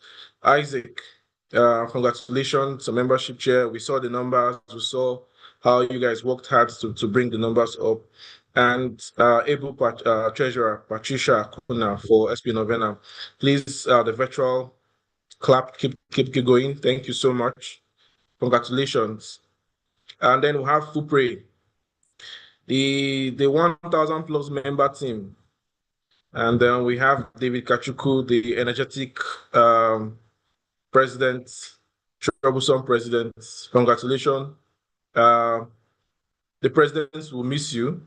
You've been upbuilding, and I think you've scored a lot of them to actually do a lot. Congratulations to you and the team. Lucy went to so much energy, so much passion. Lucy, both in section activities, in all activities, she's there. Congratulations, Lucy. Mentioned membership chair as well, Adejo. Well done. We see the numbers. Great job you guys did. Michelle, congratulations. Moses, Benita. I see they've given you World Chapter President rules on the slides. Congratulations. Staff say you guys have done well. And then we have PTI as well. Got to know you, but I cannot recognize you again in this picture. Yeah? But congratulations. See, you're already looking like someone who is working in one oil and gas firm. Congratulations. Efe George, Technical Director, great job. Demi Lade, well done. Hassan Jibola, great job, well done as well. Raymond Awana, congratulations to you all. Now, our cadets. Where is the president? David, did you remove the president? I know you are beefing him. Did you remove his picture from here? Eh? Congratulations to all the SPNMU registering students. We have Sophia, Benjamin, Jennifer, Joshua, Xavier, and all from NMU. They are excellent. They're actually in a, what I call it, a remote area, but if you see their numbers, they have network challenges, but they're always doing a lot in terms of programs and always trying to be the best. Congratulations to NMU as well. SP Deso Abraka, we have Sogene, Joseph, Silas. Excellent job you guys did. Well done. And I wish you all the best in your career, whether it's in oil and gas or any field that you go out to dominate. Congratulations and wish you all the best.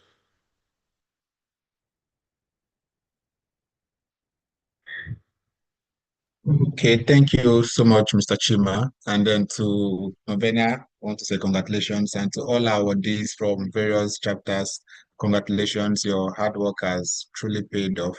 So it's time to have fun. This is our quiz time to rep your chapter. So I would like to welcome William Okon to lead the Slido session. William, over to you. Yeah, good evening, everyone. Thank you very much for this opportunity. So, Sorry, William, maybe you can mute or reduce the volume of one of your devices. You can get the feedback from here. yeah, sorry about that. Thank you very much. Confirm you can hear me. Yeah, it sounds better now. Go ahead. All right, yeah. So thank you for this wonderful opportunity. We'll be having the Rape My School Challenge. So on the chat room, you are going to see the link to join the Slido quiz. So you'll be representing your school. I think this is one good thing you can do as a graduate. And once again, congratulations to all our graduates today. So it's a Rep Your School challenge, and we'll be making use of the Slido platform. So join the link ASAP as we commence. Prizes are to be won. The top 3 students, the top 3 school representatives. We have amazing prizes for you. You don't want to miss out on this session.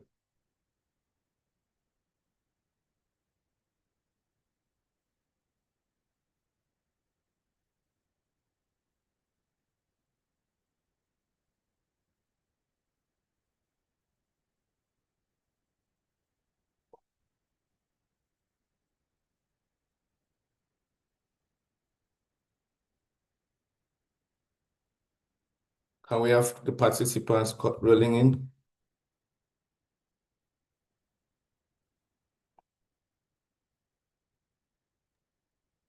Anthony, please make William a co-host so he can share his screen. Thank you.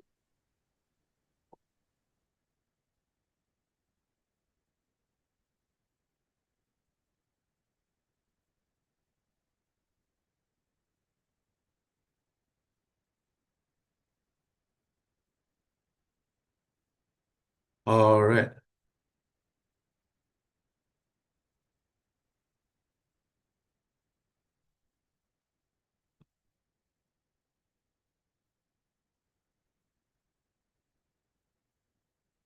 I'm going to share my screen.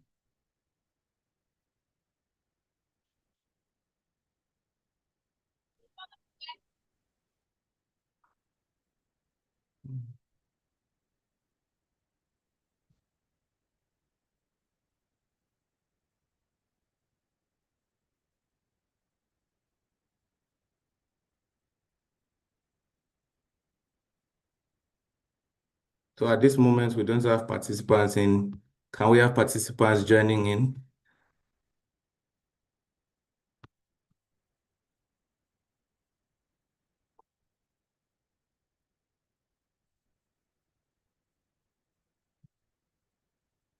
Please confirm you can see my screen now.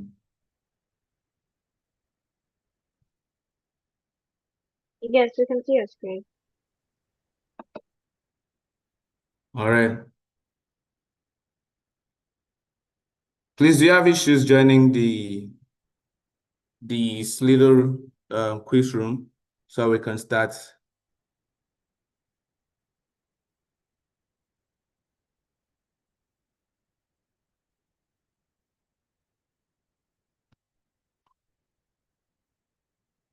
Hello, everyone. Still waiting to have guests.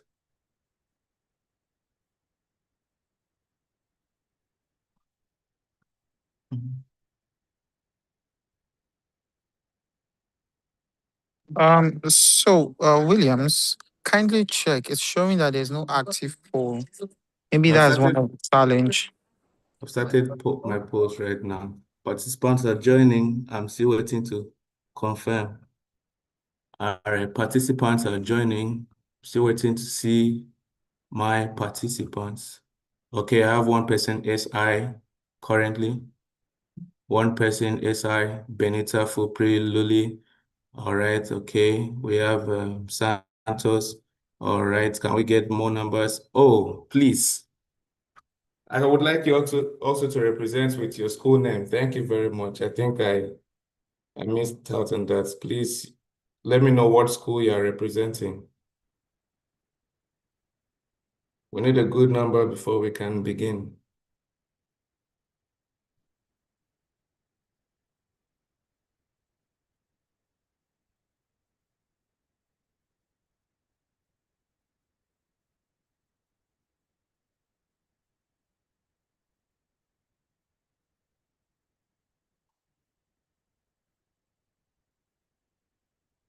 All right. Currently, we have 7 participants. And in 1 minute, if I don't have any other person joining, I think we can go ahead with this number.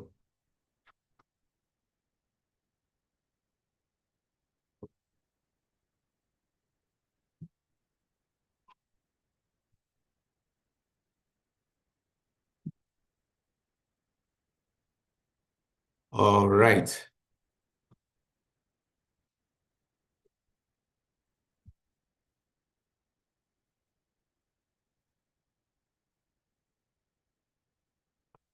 Please, we're going to continue right now. We'll begin. Let the contest begin.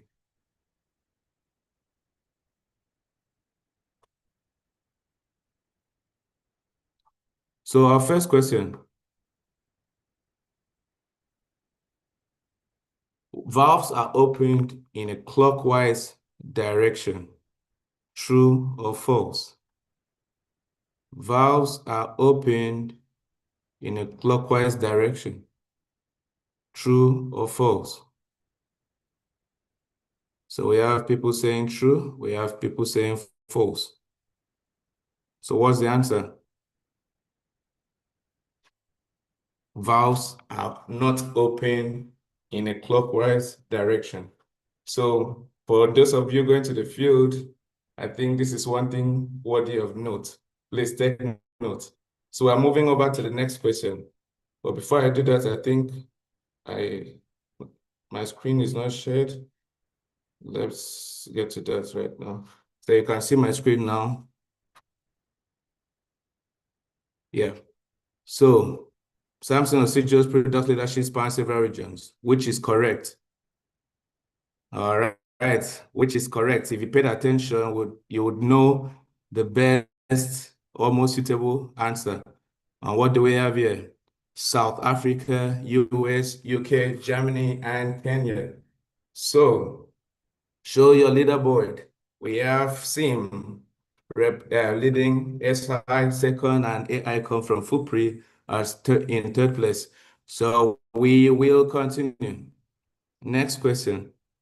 So, which of the following is not true about an SDV, shutdown valve, or ESDV?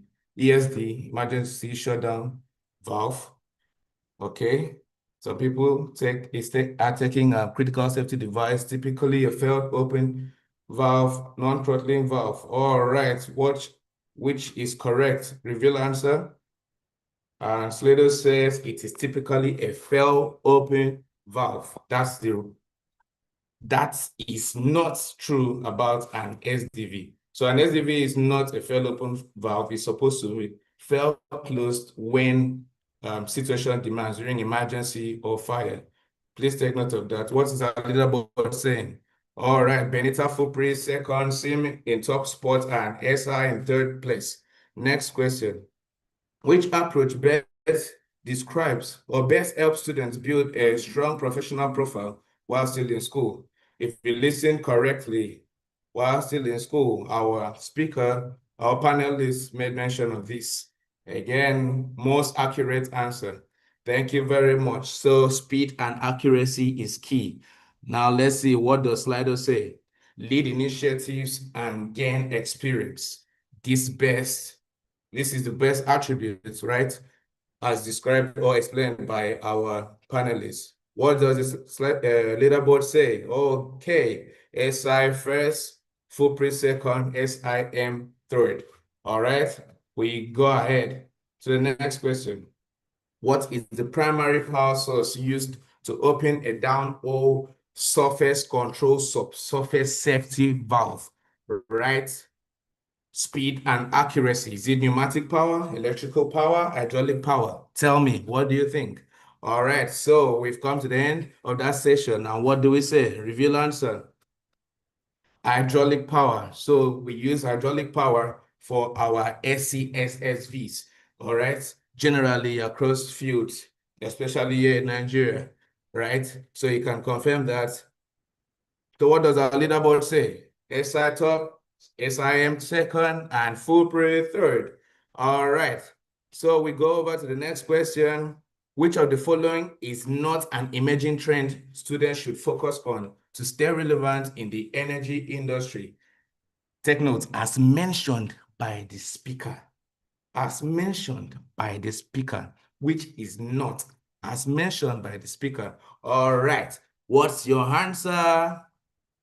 Machine learning, engineering, and applied analytics. I see lots of people felt that one. We have only 17% of participants getting that. All right, and what do we see? SI leading the chart, Sim first. Oh my God, and Santos climbed up to third place. Now we go ahead.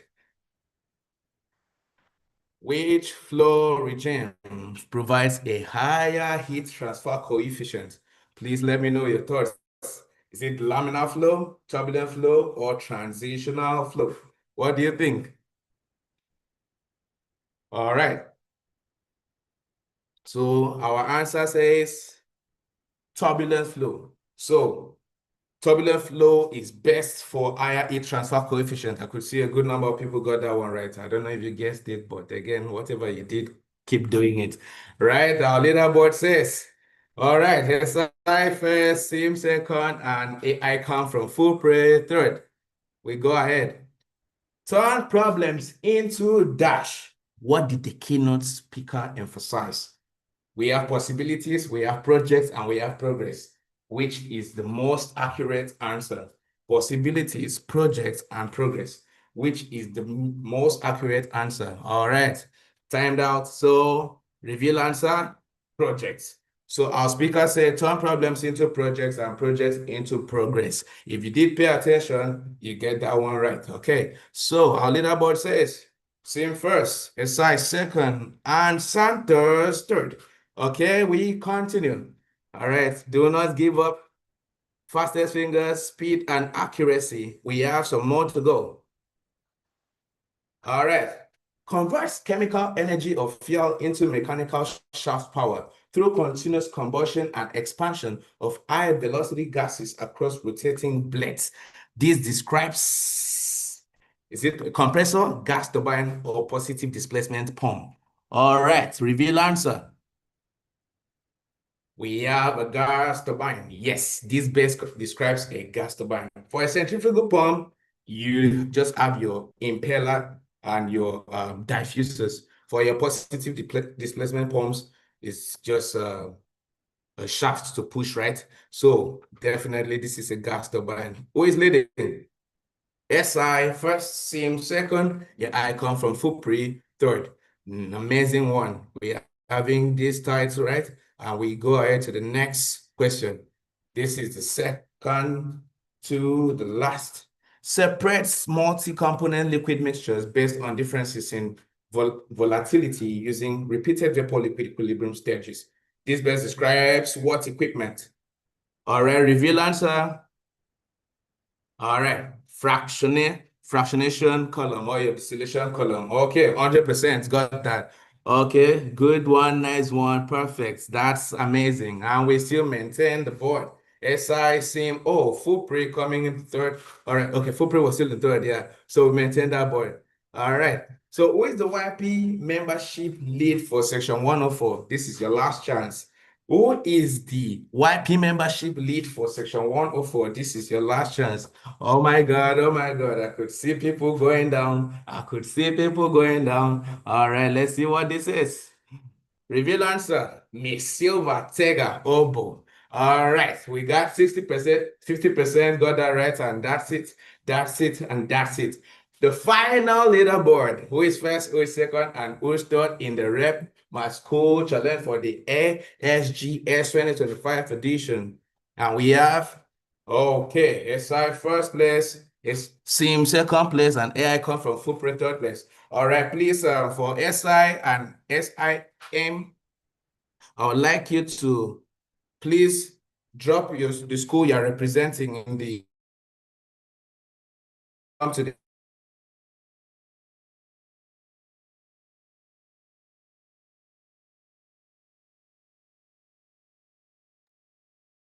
William, you are still speaking. We can no longer hear you. this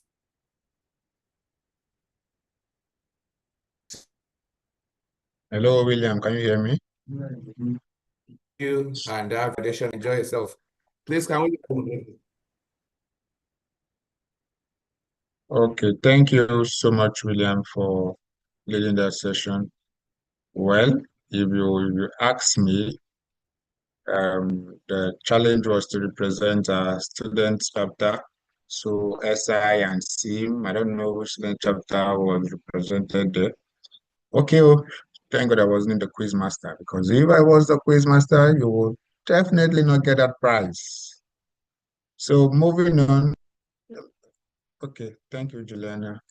So moving on to the next agenda. So bring this event to a close. We would like to invite you to our next event.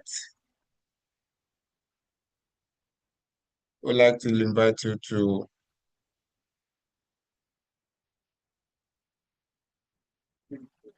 okay.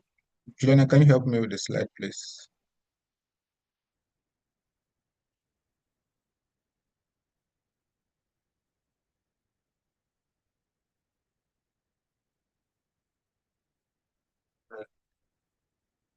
Very good.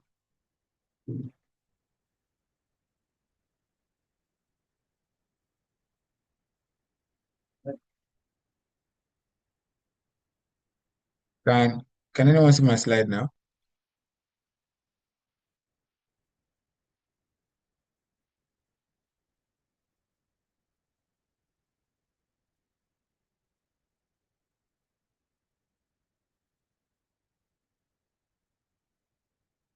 Okay, please confirm you can hear me. Yes, we can hear you. Okay, so we'd like to invite you to our next event, which is the gas processing and treatment from wellhead to gas sales, which will hold on Monday, 1st of December 2025. So we hope to see you at that event. And then as we bring this year's symposium to a close, I would like to welcome our YP chair to lead us with a closing remark. So Mr. Lucky, kindly lead us with a closing remark. Over to you, sir.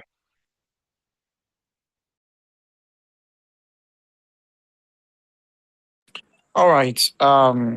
Please confirm you can hear me. Good evening, everyone. Yes, we can hear you loud and clear, sir. All right. So I want to take out this time to appreciate everyone. This has been a fantastic program. The coordination has been excellent, top notch. I want to appreciate very importantly the organizing team comprising of the young professionals ALP team led by Juliana and assisted by the core team lead AB and in collaboration with the students with the student liaison officer Mr. Chima. Thank you so much for the support. Thank you for the coordination on the aspect of the student representatives.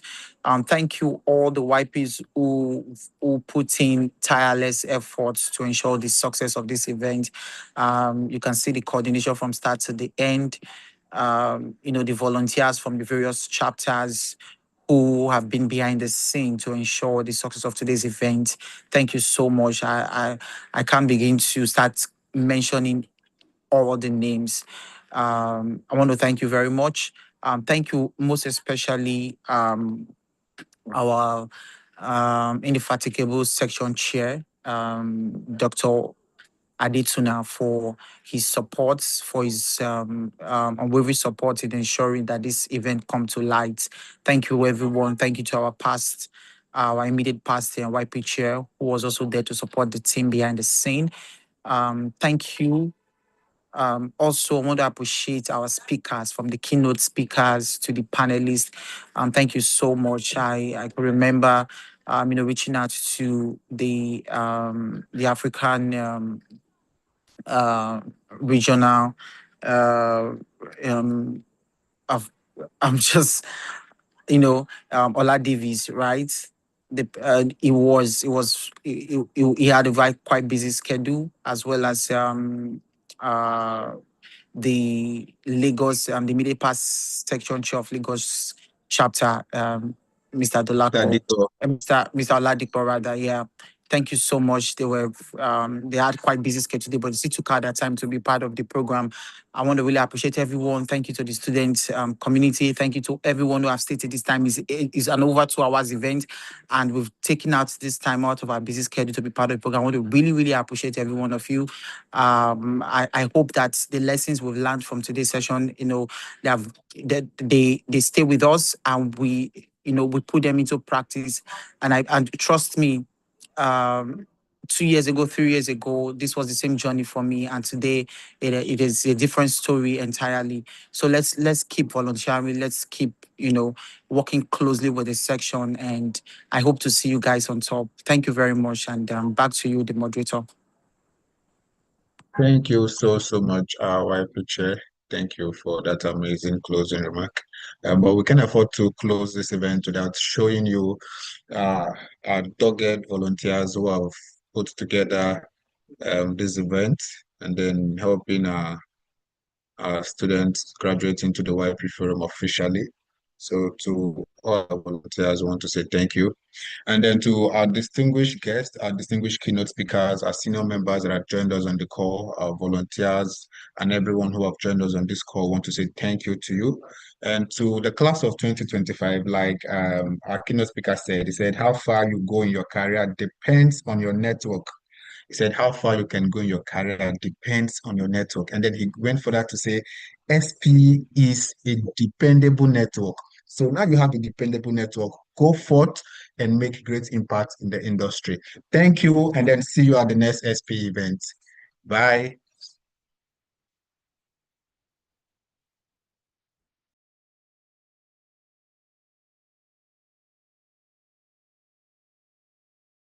Hi, good evening, everyone. Please, the winners of the Rep Your Chapter, please kindly drop your number, SI. Okay, I just realized where SI is. Congratulations to the winners.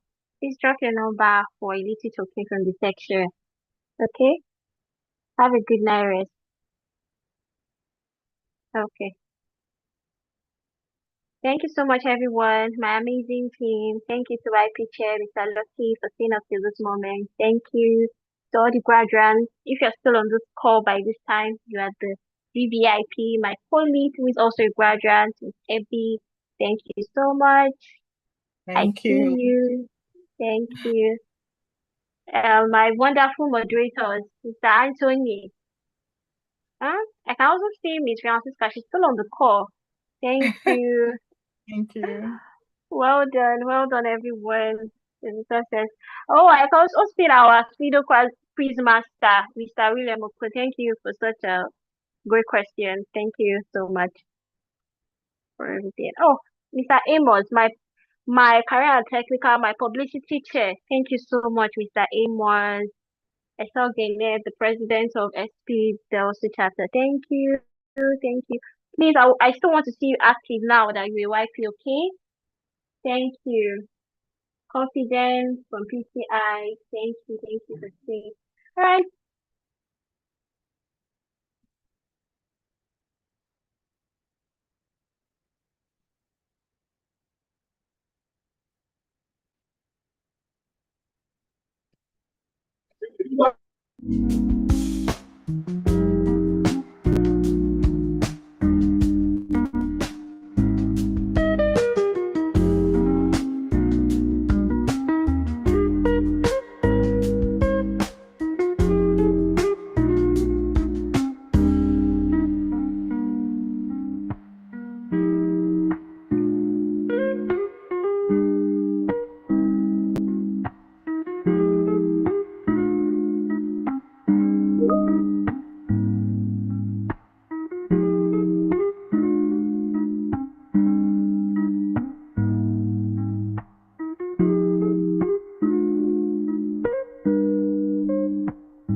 Night, brothers.